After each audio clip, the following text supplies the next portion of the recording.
విశేష పాత్ర అభినయించే నేను పరంపిత పరమాత్మకు ఎటువంటి పిల్లవాడిని, ఎటువంటి పాత్ర చేస్తాను? ఈ విషయం మంచిగా నిశ్చయాత్మక బుద్ధిలో కూర్చోవాలి. ताकि हम खुद भी समझें और दूसरों को भी समझा सके. इसलिए मुरली में बोला है कि बाप आकर किसी का परिचय नहीं देंगे, तुम आत्माओं का पार्ट नहीं बतावेंगे. అందువలన స్వయం అర్థం చేసుకొని ఇతరులకు నచ్చ చెప్పగలం. అందుకే మురళిలో చెప్పారు, తండ్రి వచ్చి ఎవరు పరిచయం ఎవరు, ఆత్మలైన మీ పాత్ర చెప్పరు. बोर्ड पर लिखकर नहीं बतावेंगे, कागज पर लिखकर नहीं बतावेंगे. हर आत्मा अपनी अपनी क्वालिटी के आधार पर अपनी दृष्टि से, अपनी वृत्ति से, अपने कर्तव्य से अपने पार्ट को स्वयं संसार के सामने प्रत्यक्ष करेगी. బోర్డు మీద రాసి చెప్పరు, కాగితంపై రాసి చెప్పరు. ప్రతి ఆత్మ తమ తమ నాణ్యత ఆధారంగా తమ దృష్టితో, తమ వృత్తితో, తమ కర్తవ్యంతో తమ పాత్రను స్వయంగా ప్రపంచం ఎదుట ప్రత్యక్షం చేసుకుంటారు.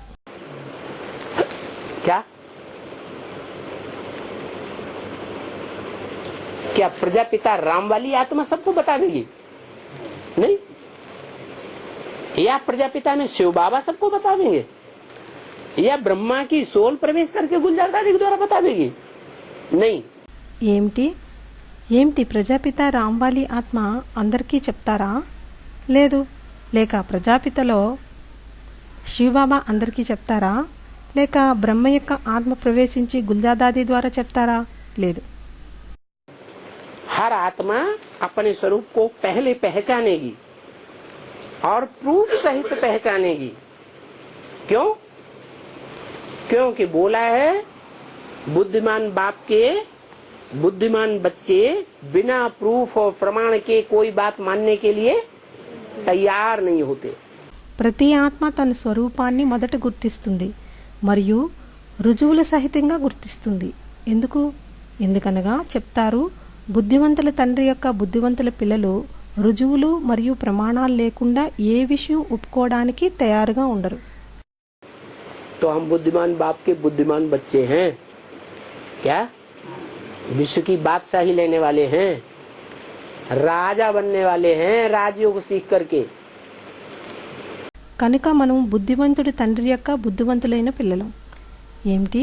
విశ్వం యొక్క చక్రవర్తిత్వం తీసుకునేవారు రాజయోగం నేర్చుకొని రాజులయ్యేవారు. ये राजयोग दुनिया में कोई भी धर्म पिता नहीं सिखाता, कोई भी राजा नहीं बनाता. हमको परम पिता परमात्मा आकर के राजा बना करके जाते हैं. कैसा राजा? जो किसी के अधीन नहीं होता, दूसरों को अधीन करता है, स्वयं किसी के अधीन नहीं होता. ఈ రాజయోగం ప్రపంచంలో ఏ ధర్మపిత నేర్పించరు, ఎవరూ రాజులుగా చేయలేరు. మనకు పరంపిత పరమాత్మ వచ్చి రాజుగా మార్చి వెళ్తారు. ఎలాంటి రాజా? ఎవరు ఎవరికి ఆధీనం కారు, ఇతరులను ఆధీనం చేసుకుంటారు, స్వయంగా ఎవరికి ఆధీనం కారు. तो बोला कि आत्मा क्या चीज है, ये बाप आकर रियलाइज कराते हैं. बाप रियलाइज कराते हैं कि हमें स्वयं अपनी आत्मा का रियलाइजेशन होता है.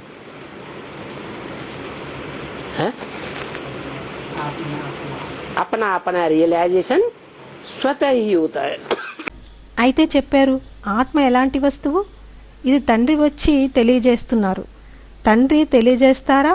మనకి స్వతహా తెలిసిపోతుందా?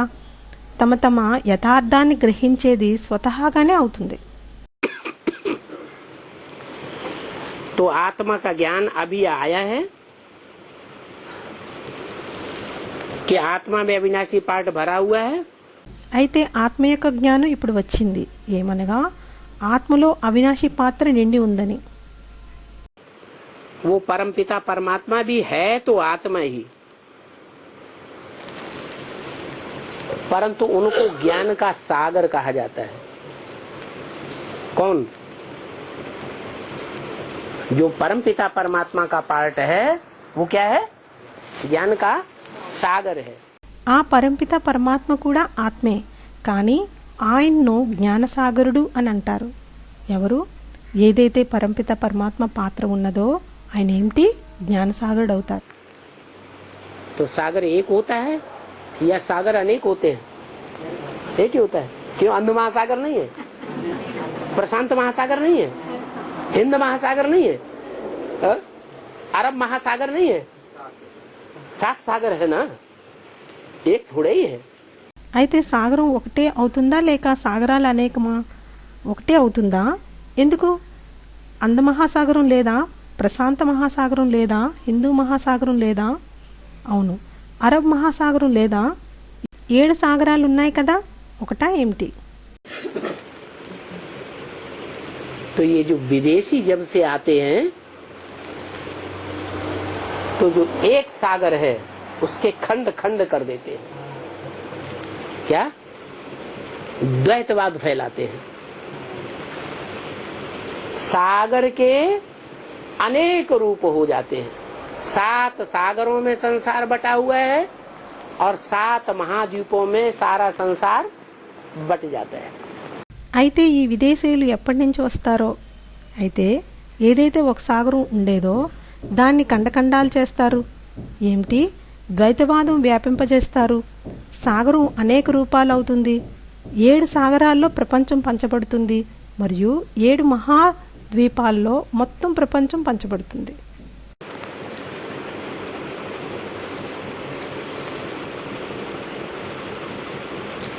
वो बाप आकर के आत्मा को रियलाइजेशन कराते हैं कि संसार में जो अलग अलग प्रकार के सागर गाए हुए हैं उन सागरों में तुम्हारा कौन सा नाम है,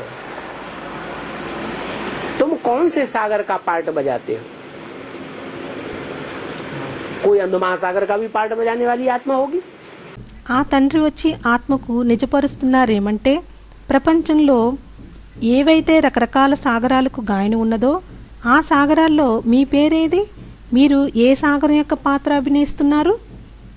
ఎవరో అంద మహాసాగరం యొక్క పాత్ర కూడా అభినయించే ఆత్మ ఉంటారు. जिस अंध महासागर अटलांटिक महासागर में बड़मूला ट्रायंगल एक स्थान है, भूत प्रेतों का अड्डा, जहां वैज्ञानिक जाने से ही डरते हैं। అంద మహాసాగరంలో, అట్లాంటిక్ మహాసాగరంలో బర్ముడా ట్రయాంగిల్ ఒక స్థానం, భూత ప్రేతాల అడ్డాగా ఉంటుంది. అక్కడికి వైజ్ఞానికులు వెళ్ళటానికే భయపడతారు. बड़े बड़े जहाज पानी के, हवाई जहाज, पनडुब्बियां वहां जाकर के लोप हो गई। आज तक उनका पता ही नहीं चला। పెద్ద పెద్ద ఓడలు, నీళ్ళలోనివి, గాలి ఓడలు, జలాంతర్గాములు అక్కడికి వెళ్ళి కనిపించకుండా పోతాయి. ఈనాటికి వాటి గురించి తెలియలేదు. क्या वैज्ञानिक जानते हैं कि उसका कारण क्या है? कोई कुछ बताता है, कोई कुछ बताता है। वो स्थान ही उन्होंने सुरक्षित कर दिया, काट के निकल जाते हैं। ఏమిటి? వైజ్ఞానికులకు తెలుసా దీనికి కారణం ఏమిటని? ఎవరో ఏదో చెప్తారు, ఎవరో ఏదో చెప్తారు. ఆ స్థానాన్ని వారు సురక్షితం చేశారు, కట్ చేసి తొలగిపోతారు. इधर से निकल जाएंगे, उधर से निकल जाएंगे। वो बड़मूला ट्रायंगल से होकर कोई नहीं जाता। ऐसा वो अंधा बनाने वाला अटलांटिक महासागर है। ఈ పక్క నుండి తొలగిపోయి ఆ పక్క నుంచి వెళ్తారు. ఆ బర్ముడా ట్రయాంగిల్ గుండా ఎవరూ వెళ్ళరు. అలా అది గుడ్డివారిగా చేసే అట్లాంటిక్ మహాసముద్రం. कोई चैतन्य भी होगा या जड़ ही है? चैतन्य पार्ट बजाने वाला भी कोई है।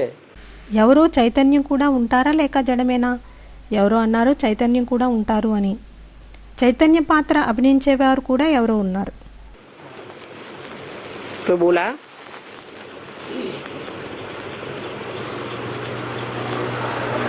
आत्मा आत्मा को रियलाइजेशन नहीं करा सकती है। प्रशांत महासागर बहुत बड़ा है।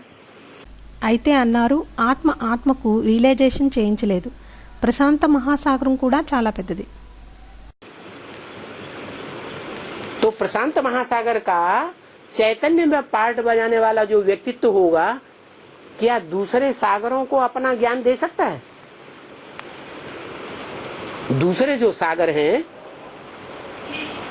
उनकी जीवन कहानी बता सकता है? नहीं। అయితే ప్రశాంత మహాసాగరం యొక్క చైతన్యంలో పాత్ర అభినయించేవారు ఏ వ్యక్తిత్వం ఉంటుందో ఏమిటి? ఇతర సాగరాలకు తమ జ్ఞానాన్ని వినిపించగలరా? ఇతర సాగరాలు ఏమున్నాయో వారి జీవిత కథను చెప్పగలరా? లేదు. कोई आत्मा दूसरों को दूसरी आत्मा के पार्ट का ज्ञान नहीं दे सकता। हर आत्मा को अपने पार्ट का ज्ञान स्वतः ही होगा, अपने पुरुषार्थ के आधार पर होगा, अपनी एकाग्रता की प्रैक्टिस के आधार पर होगा। ఏ ఆత్మ ఇతరులకు ఇతర ఆత్మల పాత్ర యొక్క జ్ఞానం ఇవ్వలేరు.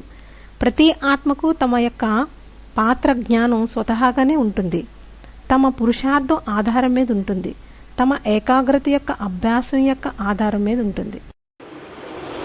इसलिए बाप कहते हैं अपन को आत्मा समझ, मुझ बाप को याद करो।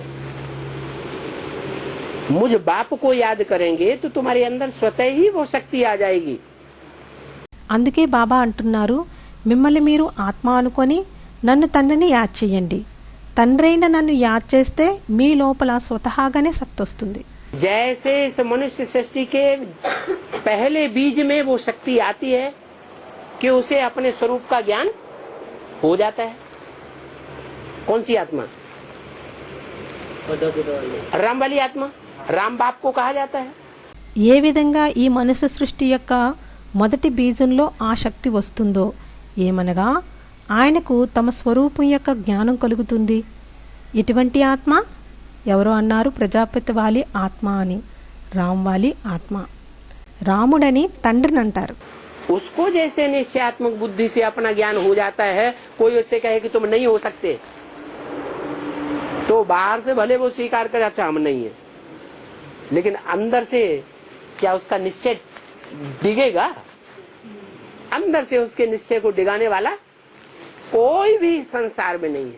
ఆయనకు ఎలాగంటే నిశ్చయాత్మక బుద్ధితో తన జ్ఞానం కలుగుతుందంటే, ఎవరైనా ఆయనతో అంటే మీరు కాకపోవచ్చని, అప్పుడు బయటకు స్వీకరించవచ్చు మంచిది నేను కాదు అని.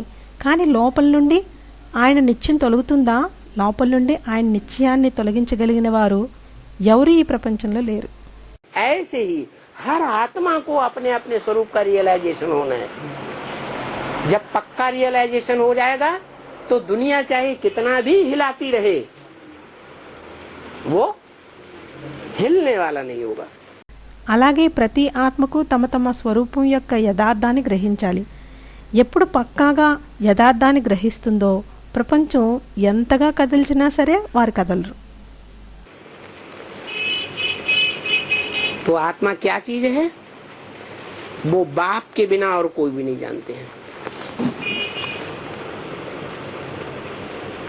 ఓం శాంతి. అయితే ఆత్మ ఎటువంటి వస్తువు అనేది ఆ తండ్రి తప్ప ఇంకెవరూ ఎరుగరు. ఓం శాంతి.